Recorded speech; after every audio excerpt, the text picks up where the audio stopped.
ਉਹ ਕਿਹੜੀ ਸ਼ੈ ਹੈ ਜਿਹੜੀ ਸਰਦੀਆਂ 'ਚ ਛੋਟੀ ਤੇ ਗਰਮੀਆਂ 'ਚ ਵੱਡੀ ਥੀ वेंदी है? सर्दियां छोटी ते गर्मियां ਵੱਡੀ थी वेंदी है। बस छोड़ भरे यो सवाल चाचा ਉਹ ਕਿਹੜੀ ਸ਼ੈ ਹੈ ਜਿਹੜੀ ਗਰਮੀਆਂ 'ਚ ਵੱਡੀ ਤੇ ਸਰਦੀਆਂ 'ਚ ਨਿੱਕੀ ਥੀ वेंदी है? हाँ ਉਹ ਕਿਹੜੀ ਸ਼ੈ ਹੈ ਜਿਹੜੀ ਗਰਮੀਆਂ 'ਚ ਵੱਡੀ ਤੇ ਸਰਦੀਆਂ 'ਚ ਨਿੱਕੀ ਥੀ वेंदी है? जरबा कार क्या हुआ तो ਕਿਹੜੀ ਸ਼ੈ ਹੈ ਜਿਹੜੀ ਗਰਮੀਆਂ 'ਚ ਵੱਡੀ ਤੇ ਸਰਦੀਆਂ 'ਚ ਨਿੱਕੀ ਥੀ वेंदी है? ਇਹ ਮੈਂ ਨਾ ਦੱਸ ਸਕਦਾ ਨਹੀਂ ਦੱਸੋ ਚਾ ਖੈਰ ਜਿਹੜੇ ਕੋਲ ਪੁੱਛੋ ਜੀ ਤੁਸੀਂ ਤਾਂ ਜਾਣੇ ਨਾ ਸੋਚਣਾ ਚੁੱਕੇ ਹੋਇਆ ਅੱਛਾ ਕਿਹੜੀ ਸ਼ੈ ਹੈ ਜਿਹੜੀ ਗਰਮੀਆਂ 'ਚ ਵੱਡੀ ਤੇ ਸਰਦੀਆਂ 'ਚ ਨਿੱਕੀ ਥੀ वेंदी है? मैंने तो कोई पता नहीं ਨਹੀਂ ਬਾਤ ਹੀ ਜ਼ਹਿਨ ਮੇੜੋ हाँ ना बात मत न फुला ਕਿਹੜੀ ਸ਼ੈ ਹੈ ਜਿਹੜੀ ਗਰਮੀਆਂ 'ਚ ਵੱਡੀ ਤੇ ਸਰਦੀਆਂ 'ਚ ਨਿੱਕੀ ਥੀ वेंदी है? कुत्ते दे बच्चे ਚਾਚਾ ਉਹ ਕਿਹੜੀ ਸ਼ੈ ਹੈ ਜਿਹੜੀ ਗਰਮੀਆਂ 'ਚ ਵੱਡੀ ਤੇ ਸਰਦੀਆਂ 'ਚ ਨਿੱਕੀ ਥੀ वेंदी है? ਵਲਾ ਲੰਬਾ ਮੈਂ ਜਲਾੜਾ ਪੜੋ ਨਾ ਅਨਪੜ੍ਹ ਬੰਦੇ ਬੜਾ ਸਮਝ ਚ ਬੜਾ ਚਾਚਾ ਉਹ ਕਿਹੜੀ ਸ਼ੈ ਹੈ ਜਿਹੜੀ ਸਰਦੀਆਂ ਦੇ ਵਿੱਚ ਨਿੱਕੀ ਤੇ ਗਰਮੀਆਂ 'ਚ ਵੱਡੀ ਥੀ वेंदी है? ਉਹ ਕਿਹੜੀ ਸ਼ੈ ਹੈ ਜਿਹੜੀ ਗਰਮੀਆਂ 'ਚ ਵੱਡੀ ਤੇ ਸਰਦੀਆਂ 'ਚ ਨਿੱਕੀ ਥੀ वेंदी है? अल्लाह ने इल्म है बात तो सही को अंदाजा लाओ हाँ मैं नहीं पता को अंदाजा तो लाओ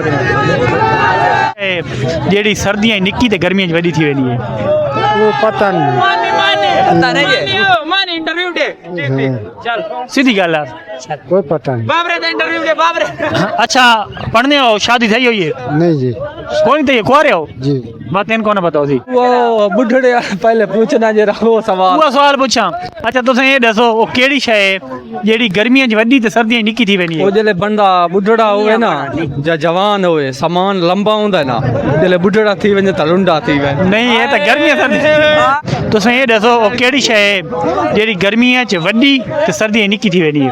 ये तो जैसी गान लोया जिससे सुंगुड़ में सर्दी जहर है जैसी इलावा लोया है और जैसी हर शय जैसी सर्दी सुंगुड़ में गर्मी खुल में नहीं नहीं वो और शय है स्पेशल है वो स्पेशल तो तू समझ में जोड़ी नहीं वो का स्पेशल है तू स्पेशल तो थोड़ा सा क्या करते हैं यार क्यों बुढ़े बंदे तो नहीं खोल के दसो ना नहीं खोल के दसो सुंगुड़ में तो गर्मी खुले लटक में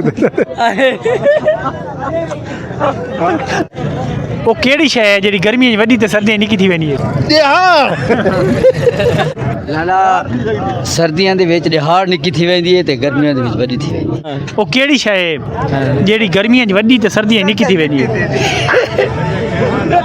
गर्मियां च वडी ते सर्दियां आजकल निक्की है ते गर्मियां च वडी थी वेंदी है? इंसान दे जिस्म च कोई हिस्से न ते दिन रात हुई है वो केड़ी शय है जेडी सर्दियां च निक्की ते गर्मियां च वडी थी वेंदी है? ये कोई पता नहीं सानू